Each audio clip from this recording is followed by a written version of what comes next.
To an issue that hasn't come up yet this week in Cleveland, but is expected to take center stage at the Democratic National Convention next week. It's the fight for equal pay for women.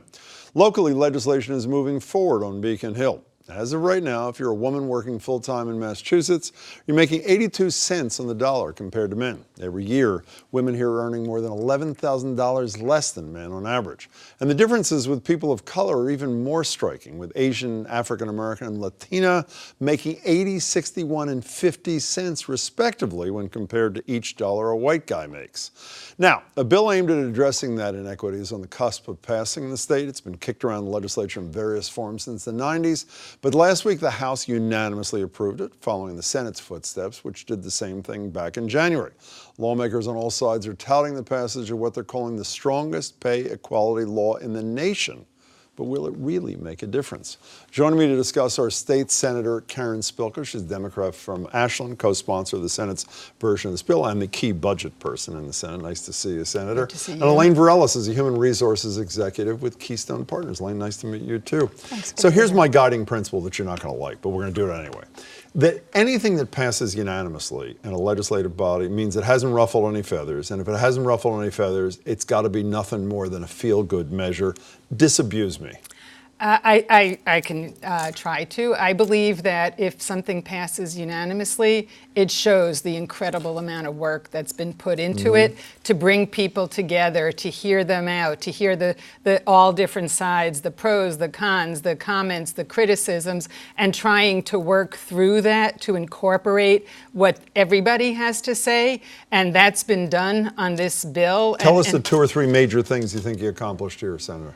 Well, the first time we have defined comparable work, we did pass pay equity. We were the first state in the nation to pass pay equity 70 years ago. Clearly, as you quoted the numbers, we are inching so slowly that my great, maybe one more great granddaughters would have pay equity if all of the stars aligned over the next decades. Okay, what else did you do? So we defined comparable work for the first time, and we made it so that there's pay transparency, and they can't ask for the salary before they make the offer, the employer. And one last thing was important to me. I think you got a buy-in from a couple of business trade groups because of this, saying if you admit that you've been paying people unequally and you have a plan to actually fix it, then you have a period of immunity where you can't be sued for your discrimination. Is that right? Yes, if you do a self-evaluation, it can't be used against you as long as you start making progress. Is this going to do the trick, Elaine?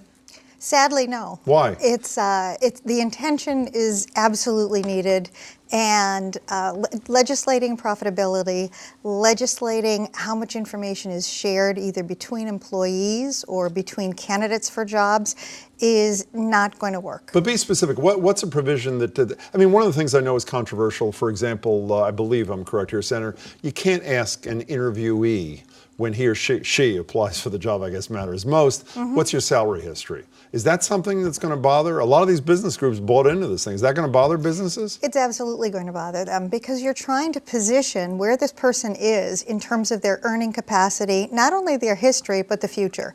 Organizations want to hire people not only for what they've done, but for their potential. My fear is that people won't take a risk on people who have not done a very historic, traditional job already. And so someone who comes to you with new skills, not the historic, won't be given a chance. And that's where women start to make a real difference in increasing their earnings. How do you respond to that, Senator?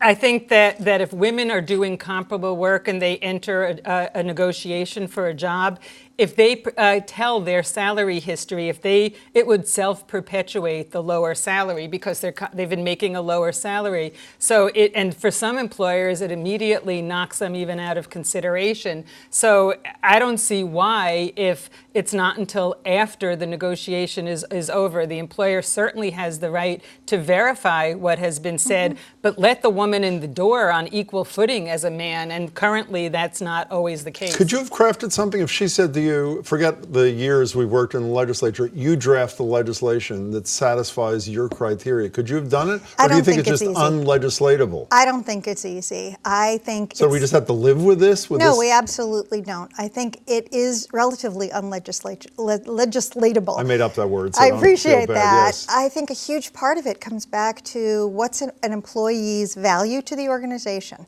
And I love the fact that this has brought this entire issue to the forefront. But you're and it's basically saying, pushing Elaine, everything leave it to through. the goodwill and discretion of the I'm- employers. never have and the that. goodwill has led I'm us to 82 actually cents not on the saying dollar. that. I do believe that things need to be pushed forward. I love the work that Evelyn Murphy did early on in Lieutenant terms Governor, of yeah. educating people Yeah. about how to negotiate and pushing that through. But if women don't learn to do that, then whatever offer gets made, they'll take. And know- it may be below what the market rate is. You know, you think, and Elaine is saying in part, I don't want to put words in your mouth, but I will. You may have gone too far. I spoke to your, can I call him your boss? I don't think he is. The Senate president the other day about this. I asked about the unanimity thing, and he broached something else, which leads me to believe maybe he didn't go as far as some members of the public think. He is Stan Rosenberg.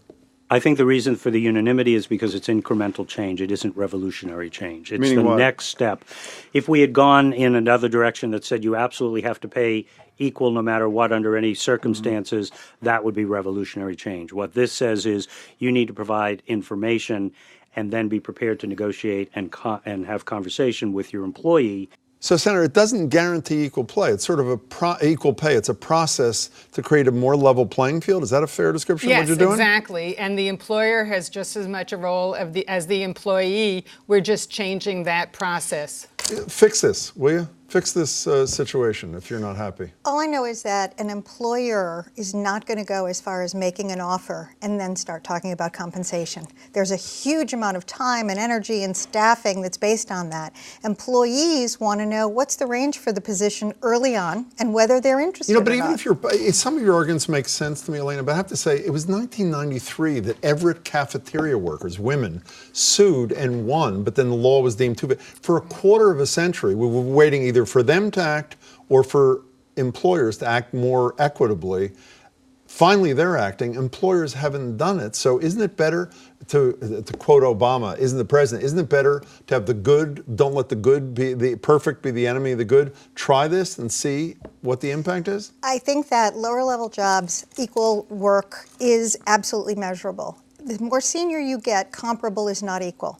And there are many people who bring these enhanced skills. I hope it's women. And we need to take a look at that to get those people paid for that. I think legislating hiring is really a challenging discussion. You have the last 10 seconds. Yeah, That's all we got. we're not legislating hiring, we're legislating the process. And there are exceptions, built-in considerations. So if there's difference in location, merit, experience, skills, there still can be You don't differences. assume that if there's a pay differential, it's automatically discrimination, correct? Correct. Senator, it's a pleasure. It's nice a to see you. pleasure. I hope Thank this you so works. much. Thank Elaine, you. it's a pleasure Thank to you. see Thanks, you too. Jim. Thanks so much for your time.